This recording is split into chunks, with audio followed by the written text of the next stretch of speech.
My name is Michael Ward. I'm president of Combustion Electromagnetics. We've developed a system for fuel efficiency and emissions, and we're looking for funds to commercialize it worldwide. My name is Ken Hawk with 1-800 Batteries. We provide the largest selection of rechargeable batteries for laptops, cell phones, two-way radios, and camcorders. Rob Steer, MBA free agents. We connect MBAs with entrepreneurial or short-term opportunities and looking to expand in sales. My name is Adam Rizica. I'm with Reflective Technologies. We make the Illuminite reflective fabric. So who's going to make it to the big show? You'll find out in 30 seconds if you keep it right where it is. I'm Margot Lee, and Money Hunt is next. Money Hunt is made possible by PricewaterhouseCoopers, committed to entrepreneurial ventures through a wide array of consulting and financial services.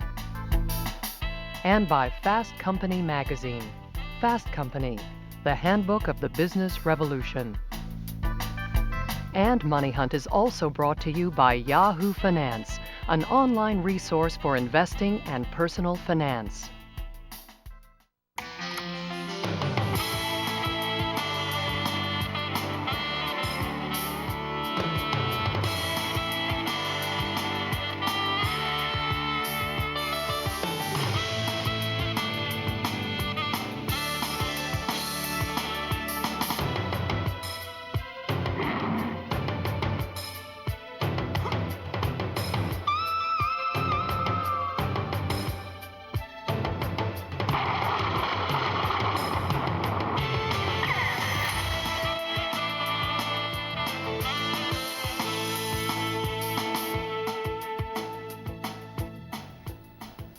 Welcome to the crossroads of the American dream. I'm Miles Spencer. Ever wonder how tough it is to be an entrepreneur? Like convincing a total stranger you have a good business idea. Well, we take a snapshot of that very moment, and we call it Money Hunt. Hi, I'm Cliff Ennico, and here's how the show works. We scour the country for America's greatest entrepreneurs and set them up against America's toughest critics. They try to impress us. We try not to be impressed. At the end, we'll select one guest to receive some free help and guidance from our Money Hunt mentor. And that would be John Martinson, a 20-year venture capital veteran who back in 1986 founded Edison Venture Fund. Welcome to Money Hunt, John. Thanks, John. For our first guest, it's Adam Rizica, president of Reflective Technologies. Welcome to Money Hunt, Adam. Come on in. Reflective Technologies is a Cambridge, Massachusetts-based manufacturer of custom fabric for the safety and sporting goods industry. Adam, welcome to Money Hunt. Thanks, Cliff. Tell us a little bit about the history of your company. How'd you get started? Well, we got started, the product we make is a reflective fabric called Illuminite. And I've been it's used as a coatings technology. I've been in the coatings business for over 10 years, and about 5 years ago, I was introduced to this concept. Now, it particularly struck home because I'm a runner and I'm a biker, and I know how much I want to be seen late at night when I'm running. So I got very excited about the technology, and we decided to go forward and promoting it. Now, Adam, I understand you brought some tape, and why don't we roll that, and you can talk and explain what we're looking at in the monitor. Great. We make a reflective fabric, and companies like Adidas, or in the running market Adidas, use that product in jackets and pants.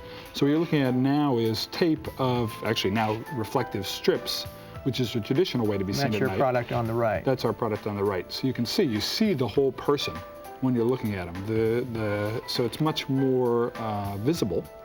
And in addition, now what you're looking at is our concept room, and you can see the product looks normal. It comes in many colors, it feels comfortable, it breathes. So the basic idea is that it's a great product, feels comfortable, but it enhances your safety at night. Now, do you consider your company a coating manufacturer or a fabric supplier? We're a fabric supplier. We deliver rolls of fabric to Adidas, LL Bean, Eddie Bauer, and they make them into the final garments. I see. But now, there's a lot of competition, though, isn't there, in the fabric business?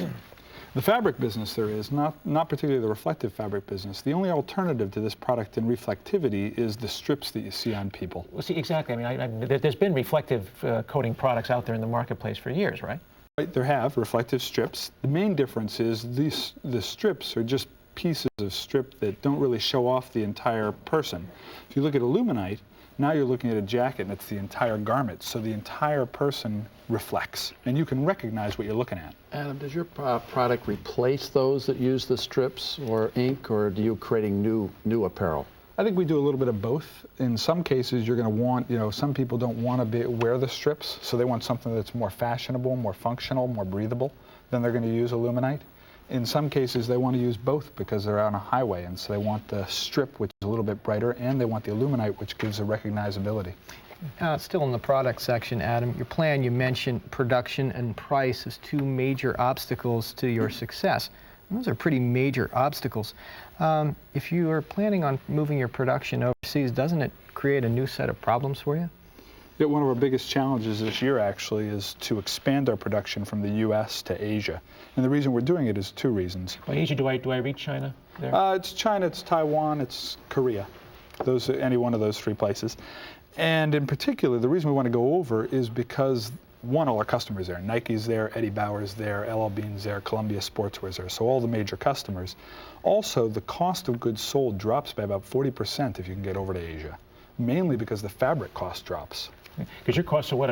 You're up around, your costing is about what, $7, $8 per yard, something like that? Actually, it's $10 to $11 a yard, and we're trying to get it down to $7 to $8 a yard. We can do that if we go to Asia. A typical manufacturer, and correct me if I'm wrong, is buying fabric at $1.25 a yard, and your coating costs $7, $8, $10 a yard. That's quite a jump up. How are you going to keep your product, or how would that manufacturer keep your product affordable? Affordable. Well, one of the main ways to keep it affordable is to get over to Asia. But it's not that out of line, because if you think about it, two of the benchmark products we use are Gore-Tex's waterproof breathable coating and Polartec fleece material. And the Gore-Tex material sells for about $10 to $11 a yard, and the Polartec sells for about $7.50 a yard. Let's move on to marketing and competition. Basically, who are the customers for these products? Well, the first market we went after was the running market. So our customers in that market are, for example, Adidas, Mizuno, which is a big Japanese running apparel manufacturer. So that's, Adidas, Mizuno, Nike was a customer of ours. Then we expanded into... Nike was a customer of ours. Are they no longer? Right. I should actually say Nike's a good example of why we're going over to Asia. They were a customer of ours. They did one pair of shorts, which is the only product they produce here in the U.S. And what they told us is, we love the product, but you need to be over in Asia because that's where we produce everything. Adam, the safety benefits for this product must be really compelling to the outdoor type applications. How are you penetrating the uniform market? Well, first of all you have to do the product, you get really excited about it. And so the safety aspects are big. The uniform market, we just got our first contract actually in the uniform market with West Point. The military academy is, all the athletic uniforms are going to be using aluminite. Now, you have a limited number of blue chip customers out there, if you will. Your growth is going to have to come through more penetration of those accounts you already have, or line extensions. How are you going to address that? Right. If you think about what we have today, we sort of have a diamond in the rough. We started off at the top end of the market. In running, biking, day packs, motorcycle apparel, for example, top end of the market, where only the premium customers will buy the product. In bringing the price down, or the cost down, so we can bring the price down, what we allow ourselves to do is go to the more mass market. And that's the objective to get there. Your plan says you rely heavily on catalogs to sell your products right now, but I always thought the catalogs rarely mention a particular brand without co-ops. How do you deal with that? That was a problem at the beginning. When we first developed the Aluminite brand name, people didn't particularly want to use it, or companies didn't particularly want to use it. Now that we've gotten going, actually companies want to use more of the Aluminite brand name. They want the hang tag, they want the I'm reflective stickers, they want patches that they can put on the side. Let's move on to the management and money section. Your plans call for expansion capital. How much and what will you use it for? The plan calls for $2 million, and we're going to use that money primarily to go offshore, to set up production in Asia, and allow our costs to be dropped quite a bit. Okay. And you're looking at your management team, this is very much a family business, right? It's you and your two brothers, basically, who really run the show, right? Well, it's me and my brother, the two of us, but there's also 3 other managers in the company. If you look at all five managers, each one of them has over 10 years experience in their particular area. We've all been together for 2 years. But Adam, very few of them come from the apparel industry, if any. Are you going to recruit from that background? Sure, actually the CFO, he's the one who has the most industry experience with over 10 years experience in the textile business. But then a lot of our employees do as well. If you look at manufacturing, we have 2 or 3 employees from that area, from textiles. One last question. What's to prevent a 3M or somebody like that from coming into this business? That's always our question as well. They could. There's a couple things that we have that are advantages. First of all, we have a head start, 3 years in the market to build know-how, to build a brand in this particular area. That gives you a big head start in textiles. In addition, we also have a patent that we've been applied for 3 years ago, and it was just issued last year.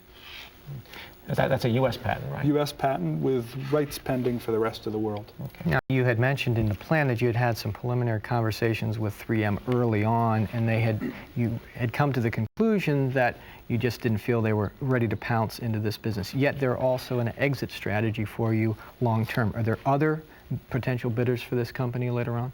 Sure, if you think about it, you're right. We went to see 3M, in fact, to find out more about them and what their interest level was. They wanted to see how it developed more. And if you think about other companies that might be interested, there's the company that we're going to work with in Asia. Great. Right? And other reflective companies as well. Good answer and a great presentation, Adam. You can find out more about this guest on our website at www.moneyhunt.com. When we come back, a company with power to spare. It was 1948 and George de Mestral was out on a hike. Bothered by the burrs that gathered on his clothes, he noticed that they stuck mostly to his fuzzy socks. If he could make burrs small enough, he reasoned, he could use them to attach flaps of clothing. His product became almost as popular as the common zipper and made this hiker a millionaire. Velcro. George de Mestral. What a great idea. Welcome back to Money Hunt. Before our second guest, let's answer some viewer questions that were posted to our bulletin board at www.moneyhunt.com. Ann Baxley from Los Angeles watches us on KCET there and writes, Dear Money Hunt, I have a home-based mail-order business that has grown tremendously because of the internet. But financing is tough because my assets walk out the door each night. Help. And first of all, you're doing great in that you're making money on the internet.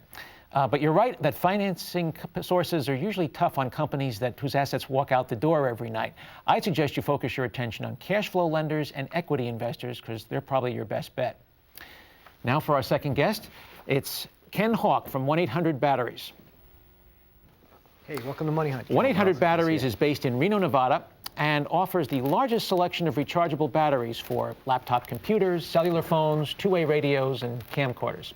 Ken, welcome to Money Hunt. You've got one-stop shopping for batteries. Why don't you tell us a little bit about how your company got started? Sure. An alumni, John Mako from Stanford, had the problem of trying to get a battery for his AST laptop computer. He bought a computer a year earlier, came back to get a new battery when it ran out. The store didn't even sell ASTs anymore. He spent about a day and a half of his time that's worth $200 an hour looking for a battery, became frustrated, and sent the idea down to me at Stanford and said, write a business plan and I'll fund it for you. That's how we got started. Love those kind of letters. Now, I understand, Ken, that you brought a little bit of videotape. Maybe we can roll that and you can explain a little bit more about our business. Sure. This is our original operation in San Jose. We had a retail store, and the reason we had a retail store is to get one-to-one customer feedback instead of paying for expensive focus groups. So we had the chance to ask many customers what they liked about batteries, what they didn't like, what was frustrating. This is our warehouse where we stocked about $1 million worth of different rechargeable batteries. This is our call center, and as we grew, we've gone onto the internet where now you could search and find any battery for any portable in about a minute. Now, you seem to sneak one in on us there. Maybe it's a case of doing all the right things for all the wrong reasons. You did have a retail store at first. You don't now. Correct. You did learn some things from that, but was it originally your plan? It wasn't our plan to be in retail, but the only place we can get reasonable alpha space back in Silicon Valley was in a retail shopping center. And we figured get cheap rent and get focus group information at the same time. Ken, your company's big strength is that you carry the most complete inventory of batteries for all different kinds of devices, but your own plan describes portable batteries as having a limited shelf life, an expensive fruit that spoils quickly, if I remember rightly. Correct. How can you build a business on that kind of inventory? Well, different from most retailers, we cover the whole U.S. and also we're shipping to Europe and Asia now, and all we do is batteries and portable accessories. So because we specialize in it, we could plan the inventory better, we have better inventory models, and it's the only thing we do. You compare that to a computer retail store where they have 6,000 SKUs, they can't carry an additional 6,000 just to cover the battery category. So because we measure it. That begs an interesting point. Battery loses 7% of its performance every year per your plan. How do you guarantee that batteries for those older model laptops and cell phones are going to stay fresh? That's a great question. It's been one of the most difficult parts of our business. We've built a network of 240 different rechargeable battery assemblers that build to order each month, so we always have fresh stock. Your products line basically is kind of low margin, though, isn't it? I mean, just what is your average cost per call? Well, yes, two questions there. Our margin's about 40% now. Okay. And we've been increasing about 3% every year. Now we'll go into the other half of this question, which is average orders on the phone. Average order size is $130, and it's growing. That's sweet. How frequently do customers order? The nice thing is that most of our customers have multiple portables. They might have a laptop, a cell phone, a camcorder, maybe even a couple cordless phones at home. Can you try to sell them a second battery on each call? We do. We offer a $10 discount on the second battery.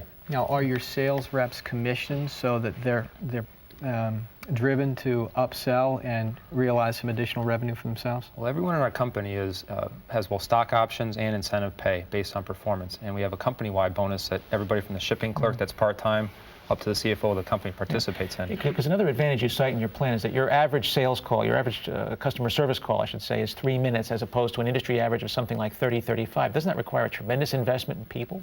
It does. People and training and continual training. They're training every Friday. Well, let's move on to the market and competition. Your battery inventory database includes 7,500 different battery models, and that provides you your competitive advantage, but isn't that information available to almost everyone in the industry? No, and it's definitely the hardest thing to do is build that database. You can't just go look it up somewhere. We built that from scratch, and we put about 11 man-years into that database, and it's continuing to grow.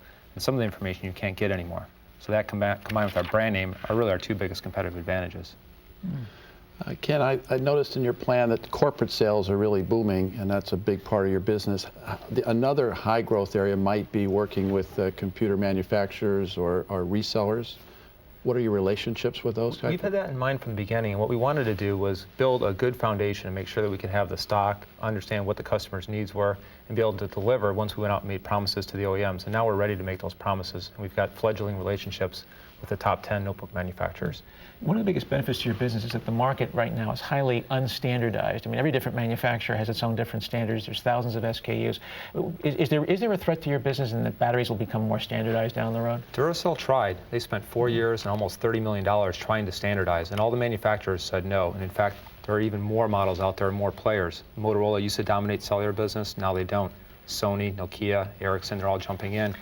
Let's move to the management and money section. Your plan calls for some expansion capital. How much and what do you need it for? We need $2.5 to $3 million for three main things. We're going to continue our successful marketing programs. We're going to expand into Europe and then Asia. And we're going to invest in the systems to handle the growth. How much of your sales have been overseas to date as a percentage? They've been small, but we know there's demand there because customers in Europe are paying $100 in shipping for a $90 battery. That tells us there's some demand there. Yeah. I'm just curious, is Radio Shack online right now? I don't know, but I know that if you walk into the Radio Shack stores and try to order a specialty battery, it's not easy. From the store, but would you consider them a potential competitor down the road for your business? A potential competitor, but they have to build a database. How about the online product directories, things like TIDS, EE Times, those kind of things, like a Thomson directory online? Again, Thomson directory is telling you who the companies are, not necessarily what you need. And if you've ever had a battery run out, it always runs out the worst time. So what you need is somebody who can quickly find what you need. Have the systems in place for customers to order right on the web? They are. In fact, we're one of the featured websites in IBM's e-commerce solution. Well, that's something that I wanted to lead into. Obviously, that'll reduce your cost per call or cost per transaction, but it only counts if you've got traffic there. Right. What other relationships do you have with major traffic building companies where you can generate revenue off the web? Great question. We recently signed deals with the businesstravel.com, the trip.com, and we own the search words battery and batteries on most of the major search engines. So that's driving significant traffic, over 30,000 visitors a month now. Important place to be. You can find out, and a great presentation incidentally, Ken. You can find out more about this guest on our website at www.moneyhunt.com. When we come back, our partners meeting and our mentor picks one money hunter to help. It was 1953 and David Mullaney was watching his son play stickball with a broom handle and some plastic golf balls. Noticing the ball didn't travel far, he wondered if he could make a ball that was suited to the small backyards of suburbia. Using a razor, Mullaney went to work. He named the result Wiffle, after the slang term for a strikeout. David Mullaney, wiffle ball. What a great idea. Welcome back to Money Hunt. Our entrepreneurs are done with their pitches and it's time for our partners meeting. Our first Money Hunter was Adam Ruzicka of Reflective Technologies. John, your thoughts? I thought the business plan was especially well prepared, and this 6-year-old company has been carefully planning its quality and customer acceptance before spending heavily on marketing and sales. At the same time, I was surprised that they were tackling the consumer marketplace first. My instincts would have said to go after the corporate or occupational or uniform marketplace, where marketing and sales were a lot less important and you were less dependent upon fashion orient. Cliff. No question, he's got a great product in his reflective coatings. I guess I have some questions about whether he really should be in the fabric business or not. Highly competitive, and also he sounds like he's been having some quality control problems here in the U.S. I can only imagine that problem's going to get a lot worse when he moves on to China. What do you think, Miles? Well, you know, evolving product. First of all, you got to. We didn't spend enough time on it. It's tremendous. The difference between that strip and that shirt. As someone that's out, whether you have kids, whether you run, whether you're a security guard, that's a major plus. And it's true, it looks as if they've spent a great deal of time and effort in the development process of these little saucer discs that actually reflect. It's a 5-year-old company already, and they've spent several years on that. Probably need, though, to raise more money to focus on R&D and additional applications to extend their lead in this marketplace. And how big is the market itself? I mean, that's a big question, because it sounds like there are really only a few very large clothing manufacturers out there that could really benefit from this. And one of the things I caught was that relationship. They did sell into Nike, and he did say we used to. And that begs the question, and your point about maybe going into the uniform market first, perfecting their technology, and then moving on to large. There's some big fish to fry in the sports apparel business, and you want to make sure you have everything hitting on all cylinders at that point. But definitely on the cutting edge when it comes to this technology. I can see that with how far superior this product is over the Another point strips. that I think you brought up was family members in the management team, where there's nothing wrong with that. Sometimes it can cloud the line of command when you have a brother, father on the board, etc. Your thoughts about that? Well, usually in family companies, it's very difficult to recruit other key people into the situation, so you need to be especially alert to that and make sure that there's enough stock options and opportunity for others to join in. I guess, there's nothing, there are plenty of $100 million family businesses out there, Miles. I guess the really big question is the management team broad and diverse enough? Exactly. Better than a stick in the eye, as they say. Let's move on to 800 batteries. Ken Hawk. John, your thoughts? Well, after very little change in the battery industry since Thomas Edison, it is rapidly evolving, and this entrepreneur has seized that opportunity. And I was very impressed with their knowledge of the product and customer service, and that really is propelling them into the lead. And it seems like if they continue that this could be a very large company. However, I was concerned that they weren't moving quickly enough into selling through the internet and the web and electronic. Again, they have a very sophisticated customer who should want to do that. To me also, that's important to position the company as an internet retailer for raising capital and for its exit. And I also thought that they needed some additional partners, especially within the computer industry, to help drive volume business. Yeah. I get, first of all, as someone who's just recently joined the laptop revolution myself, I know there's a real need for his product out there. There's just too many different SKUs on batteries. What I can't get over, though, is the high cost of his operation. In order to give the customer service that he wants to provide and build that database of thousands and thousands of very small items, he just needs to spend a ton of money on people. But that's a value added. I mean, you need an expert when you're calling up on that phone to get you to the right battery, the right source. Exactly. Look at the room. You got $135 average sale over the phone at a 40% margin. You got a lot of room there. Plus, they're all incented to upsell. Yeah, on batteries, so I agree with important. you, but did you notice in his plan where he's expanding into things like cords and things like that, where I think the margins are a little thin? Okay, the average order size is too small. He needs more corporate customers and more. Yeah, on the joint venture question, I mean, how do you feel, John, about the fact that a lot of his key suppliers are also potential competitors? Does that bother you at all? No, I think they want a distribution partner. They don't want to be in that business, and his skill in planning the inventory and systems will be very valuable. A couple more points. He's looking to go online, which will cut his costs, but he needs to drive traffic into that. Needs to develop some relationships with some of the major search engines to drive traffic there, and maybe partner, as you mentioned, with a couple of other computer companies. Overseas sales, that was an exciting aspect of it. Which is a real benefit from being on the internet. And the database is the real value there. Now, you've heard pitches from both 800 Batteries and Reflective Technologies, John, but you're a busy guy. Which one are you going to choose to help? I thought these were both outstanding companies and really exhibit the driving entrepreneur nature in this country. But I'm personally, as a software and computer investor, more qualified to help 1-800 Batteries, and Great. I'd like to help deliver some partners to Let's go to Margot Lee. Thanks, Miles. Now let's turn to our money hunters and get their response to the partners meeting. Ken, what's your reaction to the analysis? Well, it was very thoughtful and right on the dot, especially in terms of partnering with computer manufacturers and really lighting up our web business. If we can turn more of our business over to the web, we get $7 more profitable per order, which would be a huge improvement in our bottom line. Adam, what's your response? Good feedback. First thing, I want to convince John to come on board and help us as well. But the quality issue is one that they brought up, and you know, the quality issue and going offshore.